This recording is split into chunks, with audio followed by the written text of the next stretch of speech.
Think about how you lived, say, 15 years ago, maybe 20 years ago. Computers were just being introduced to the average Joe and Jane. ENIAC was revolutionary in being the first large-scale, general-purpose electronic digital computer ever built. We didn't have any Facebook, there was no Twitter, there was no Instagram, no Snapchat. And if you were using your phone, somebody tried to call you, oh my gosh, they would get a busy signal. And if you weren't home, well, they would leave you a message on your answering machine. Hello, please leave a message after the tone. Boy, I'll tell you, times have changed, right? Technology has made its way into every aspect of our lives. Cellular phones not only are becoming less expensive, they're getting smaller. One piece, handheld, not car phones, street phones. It's a quantum leap, and we are introducing a product today that takes us exactly there, and that product is called iPod. iMac, iBook, iPod. Today, Apple is going to reinvent the phone. Computer scientists say we haven't seen anything yet. Technology is growing at a faster pace than ever before. We will make more advances in the next few years than we did in the past 10 years.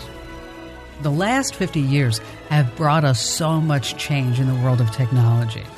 I bet you that we've experienced more change than previous couple of centuries, and it doesn't seem like there's any slowing down.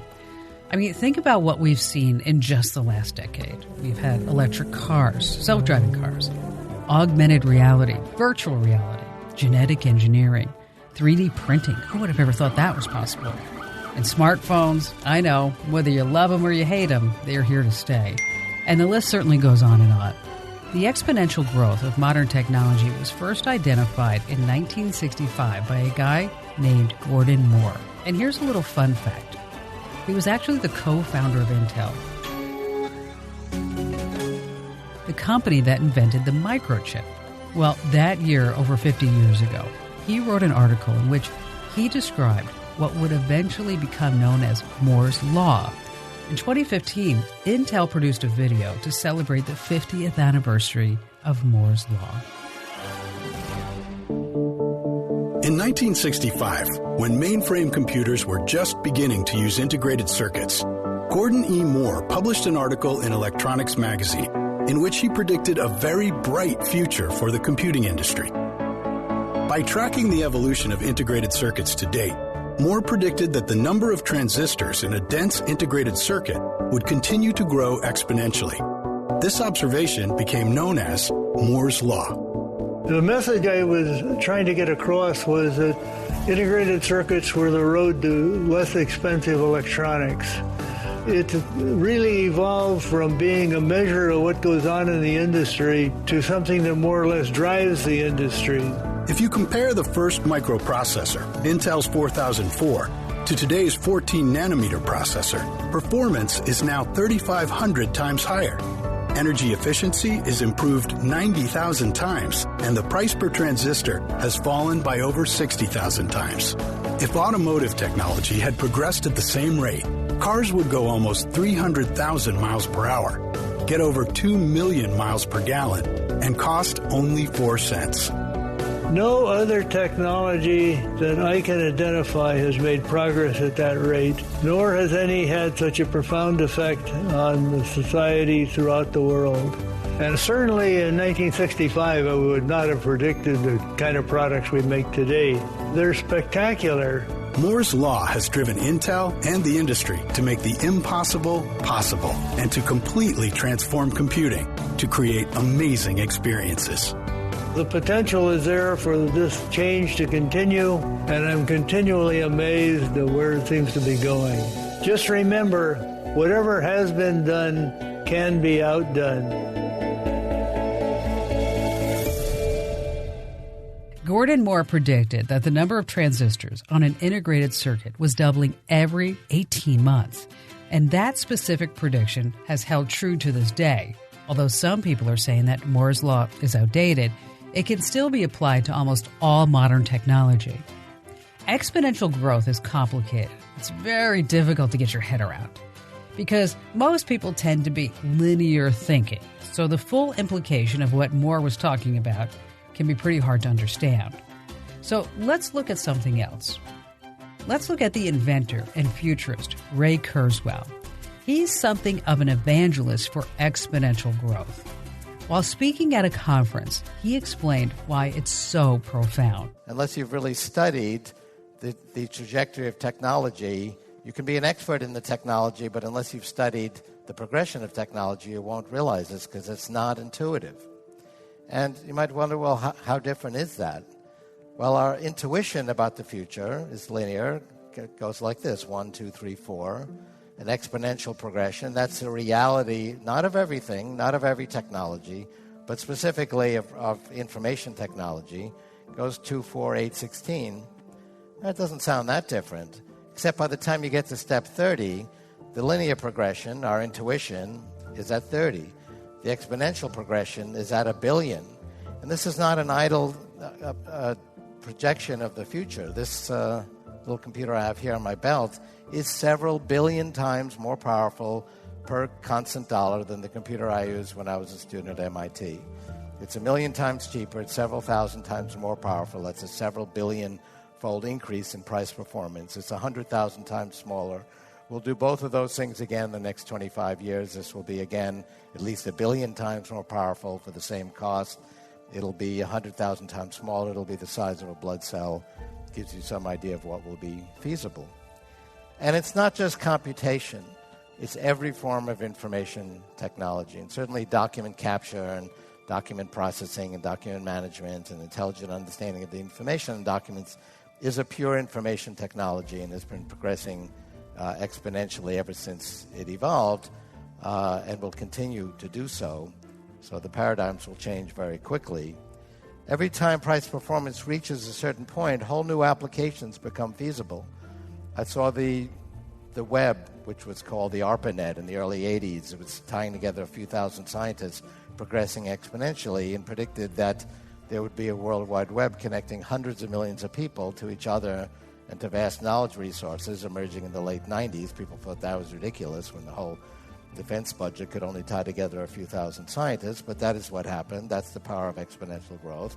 I predicted we would need search engines by that time because the amount of information on the web would be too vast to find anything otherwise, and that the price performance of computing and communications and memory would be sufficient to support a search engine in the late 90s. Kurzweil's predictions about what will happen over the next 30 years might sound crazy, might sound ludicrous.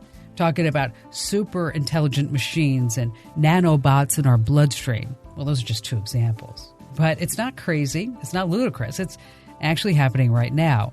Kurzweil's specific predictions may fall short, but the general principle of exponential growth in technology, well, it's undeniably true.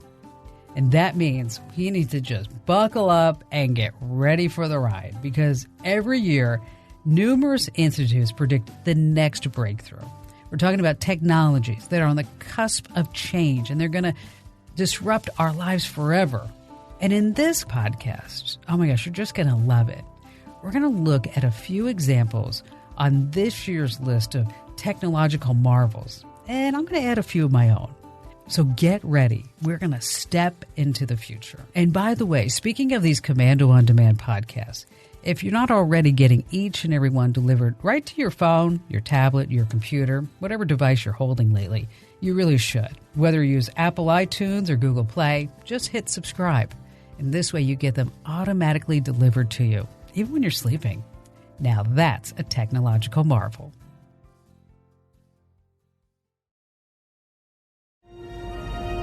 To boldly go where no one has gone before.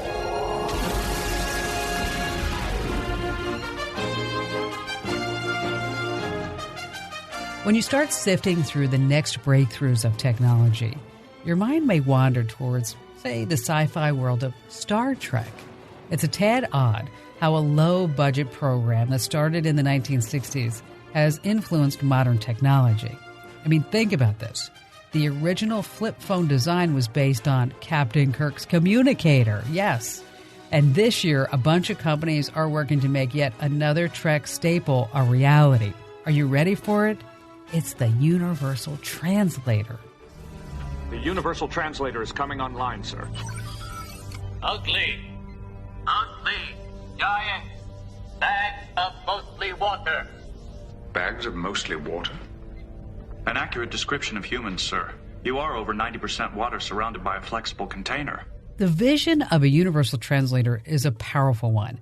Breaking down linguistic barriers has the ability to usher in a whole new age of global communications. And last year, Google was the latest company to try and build a so-called universal translator. I don't know if you heard about these Pixel Buds, but just crazy technology. Wireless headphones from Google built to compete with Apple's AirPods. But the Pixel Buds come with this very unique feature that was unveiled at the company's developer conference. An English-speaking Google employee was joined on stage by a coworker who speaks Swedish. Isabel is going to speak Swedish into her Pixel Buds, and I'll hear the English translation out of Pixel 2's front speakers. And then I'll respond in English, and she'll hear the Swedish translation in her Pixel Buds. To illustrate this today, you'll hear both sides of the conversation. Okay. Hey Isabel, how's it going? Hej Isabel, hur är läget? Helt okej, tack. Absolutely okay, thank you. What do you think of these cool new headphones? Vad tycker du om de här coola nya hörlurarna? Mitt team designade dem, så jag tycker de är ganska coola. My team designed them, so I think they're pretty cool.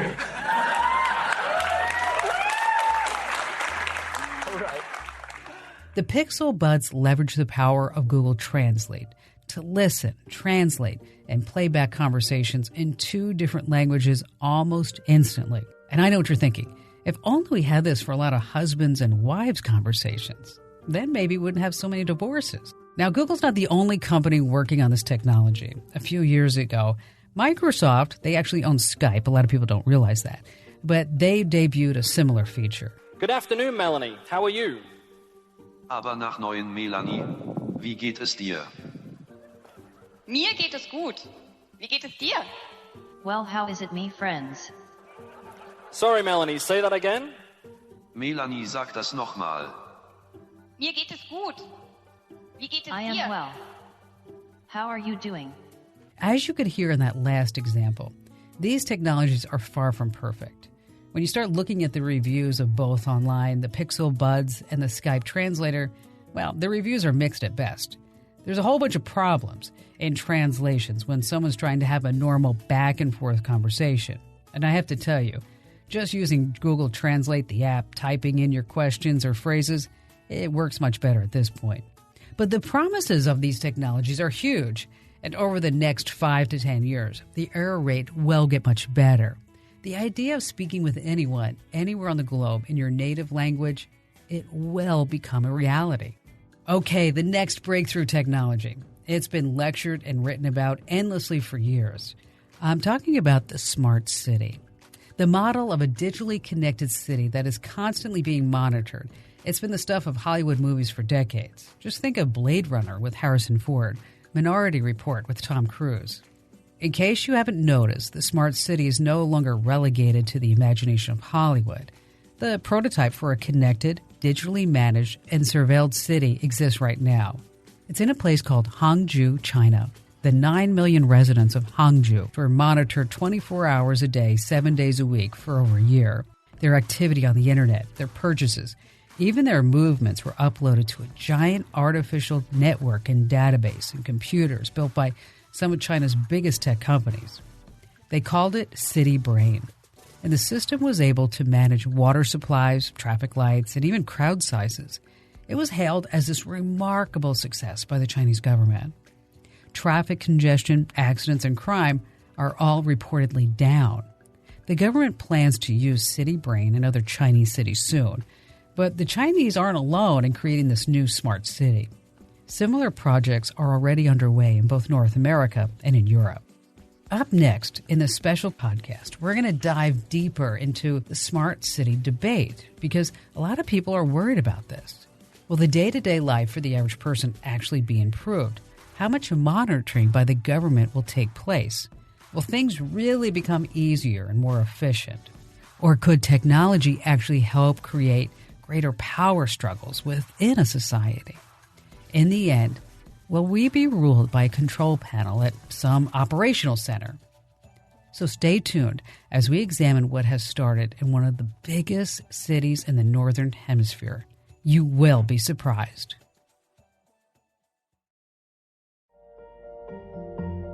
We have an opportunity to fundamentally redefine what urban life can actually be. What we hope Torontonians will see is a place that they can be incredibly proud of. Toronto has a pulse. Toronto has a vibe to it that many other cities don't have. This city is becoming quite world-renowned now. And so with that comes that opportunity to lead. So I would love to see us take the reins and become that place that helps people to connect. That's a snippet from a promotional video produced by a company called Sidewalk Labs. It's a subsidiary of Google, and its founding mission is to, quote, develop technology to improve urban life. The company is headed by the former deputy mayor of New York City, Daniel Doktoroff. Sidewalk Labs has embarked on one of the most ambitious projects to date. It signed a partnership agreement with the City of Toronto to redevelop a major piece of waterfront real estate. And Toronto is one of the largest cities in North America with over 7 million people. The city's undeveloped waterfront, it's the perfect place for Google to experiment with new technologies. I'm talking about self-driving cars and buses and internet-connected homes. The city leaders have jumped at this opportunity to partner with Google, one of the biggest tech companies in the world. Now, I will have to tell you that not everyone is thrilled with what's happening. Big money is getting poured into the Sidewalk Labs Toronto project, but it's nearly impossible to get specifics about what they plan to do exactly. All you end up with is this impressive-sounding marketing techno jargon that you keep hearing about in their promotional videos. Addressing the challenges that Toronto has requires a different way of thinking. I like the fact that Sidewalk is bringing a different approach that includes both planning and process and community and technology together, rethinking how we build cities in the 21st century. Now is the ideal time to start figuring out how do we leverage technology to make cities better. You know, the technologists think, why can't we solve this quickly? Why can't it scale fast? And the urbanist knows things take time and you have to move deliberately. And it's the convergence of those two ways of thinking that can lead to really powerful outcomes. Sidewalk Labs is using technology as a way of enhancing human interaction, enhancing community, bringing us closer together, supporting the activities of our daily lives in ways that take away a lot of the barriers that separates us. Bringing people together, enhancing human interaction. Who could be opposed to such noble ideas? But what does a connected city really mean in practice? Robert Cowley has a few answers to those questions. Robert is a lecturer at King's College London and a coordinator of a large research project, so-called Smart Eco-Cities in Europe and China. Okay, I mean, the basic definition of a smart city is to do with the ambition of using digital technology to make urban life more efficient, cities more livable. Taking it slightly further, the digital vision has also sort of crept into the green city vision quite recently in a big way. So we got this sort of smart eco concept. Robert, the debate about smart cities seemed to break down into two camps. One very positive and one very critical. I'd sort of look back at the earliest commentaries on the smart city when the idea came up a few years ago, and they tended to fall into two strands. The first of which was very, very celebratory, and you could think of that as quite naive.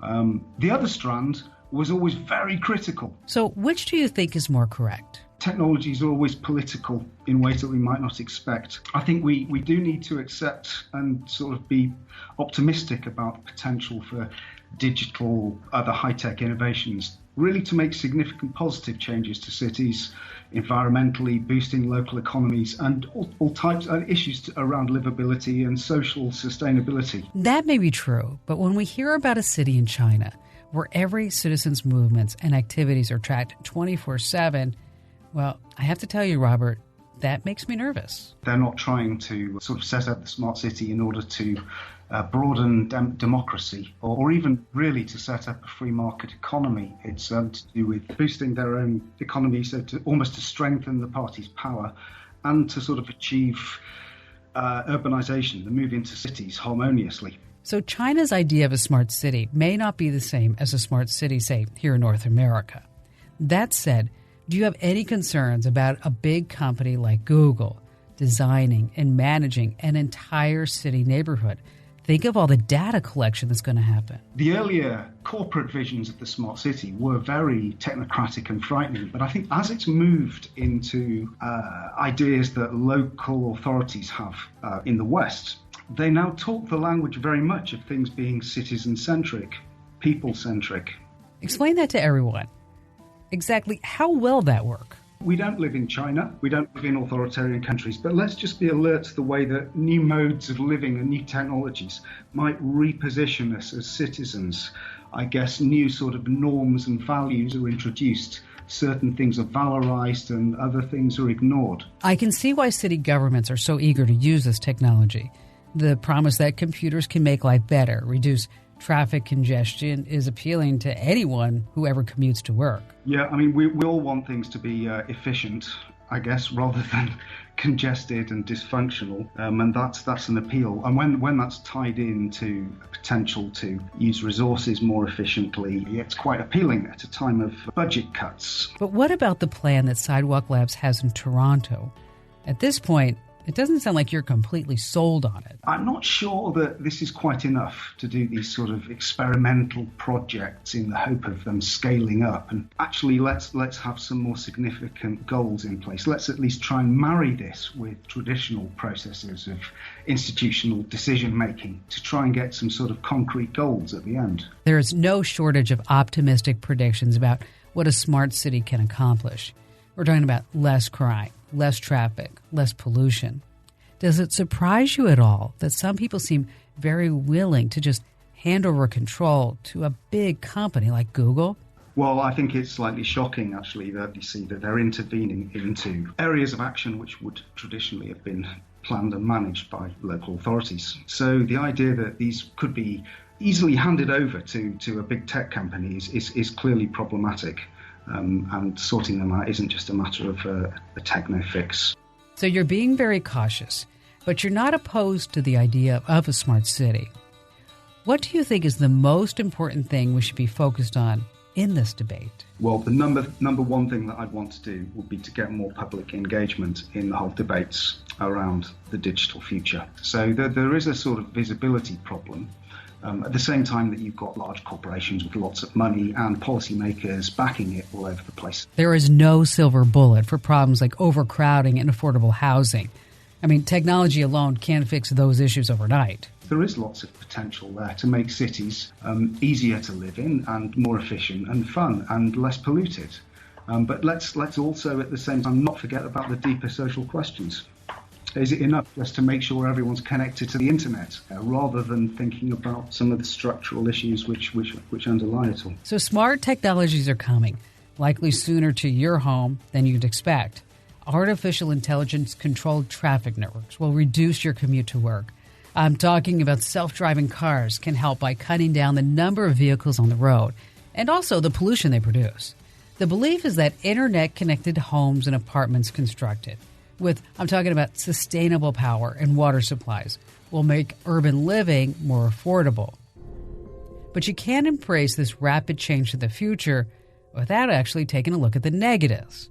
Are you ready to live with constant monitoring by facial recognition software connected to CCTV networks? I mean, your privacy is already diluted. Smart cities will completely abolish it. Opponents claim that allowing a big company like Google, known to do a lot of tracking and then selling advertising around it, if you'd let them take over the management of a city, it could be a real threat to democracy. So we have to keep our eye on the politicians, the companies advocating for smart cities. Change is coming, so we, the people, can then help guide this transformation.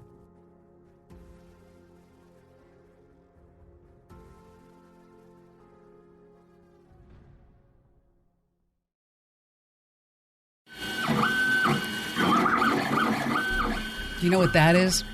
That's the sound of the machine that's going to destroy manufacturing as we know it. Next on our list of breakthroughs is the 3D printer. I know they've been around for a lot of years, But in the last few years, they've become smaller and more affordable. These machines are able to create almost anything you can imagine. I'm talking about toys, shelving units, replacement parts. Even the car company Porsche, well, they're now using 3D printers to make carburetors for the older cars that they no longer make them for. And of course, there's 3D printed tools and just thousands of other objects. You can find plans for these items on the internet. Once you have the plans, they're sent to the 3D printer. And a few hours later, bingo bango, out pops the object. If you haven't seen one in action, many local libraries actually have a 3D printer. And when you see it working, the printer head methodically moves back and forth, layering liquid plastic that quickly hardens. The process is very similar to what happens to your inkjet printer. But instead of spraying ink on a two-dimensional piece of paper, it's using plastic to create real objects. A decent 3D printer is about $1,500. The implications of this technology are profound. It is turning manufacturing on its head. And over the last year, there was another 3D printing breakthrough. Several different companies develop printers that use metal instead of plastic. One of them is called Desktop Metal. Makes sense. The company's promotional video describes how their production system is about to change manufacturing. Metal 3D printing could change much of the world around us if it was fast enough and cheap enough for mass production. Introducing the Production System, powered by single-pass jetting. At up to 100 times faster than laser-based systems, it's the first metal 3D printing solution for mass production. The Production System is cloud-connected. Sophisticated software manages the entire workflow with profiles that are tuned to every build and material, from the printer to the furnace, delivering dense metal parts. The result is sheer throughput. In the time it takes laser-based processes to produce just 12 impellers, Desktop Metal's single-pass jetting technology would have produced over 500. To date, metal 3D printing has been too expensive and too slow to change the world around us. At up to 100 times faster than existing technologies, the Production System unlocks the cost per part needed for mass production. For the first time, it's possible to go to market with metal 3D printing. The ability to manufacture spare parts in your home is going to have a huge impact on the economy. A cheap 3D printer in every home will allow you to download specs for a part off the internet and print it for just a few bucks. Pirated blueprints will likely be shared, just like movies and music are today. The full effect of that reality remains to be seen. But overall, what a great time to be alive. The future looks astonishing. It's exciting. And I know it's given a lot of folks anxiety. And no path to progress ever comes without problems. Yeah, I know technology brings about fears of job security. Will I lose my paycheck to a robot? The truth is, some of us already have, and others will in the future. But on the other hand, technology will always create future jobs. Changes in technology are moving at a breakneck speed. Could you imagine living in a world without any cars or planes or the internet? TV, dishwashers, refrigerators, Snapchat, Instagram, Twitter. I know, we could probably live without some of them. Rather than fear what lies ahead in this great technological beyond, we're just going to step into it. And of course, we're going to step into it cautiously. But you can't walk the other way, and you can't be left behind. Don't fear the future. Embrace it, help guide it, and that's why I'm here. I hope you enjoyed this podcast, and if you did, can you do me a huge favor? Just a really simple thing. Head over to iTunes or Google Play, and then give me a great 5-star rating and a terrific review, because this helps more people find our podcast.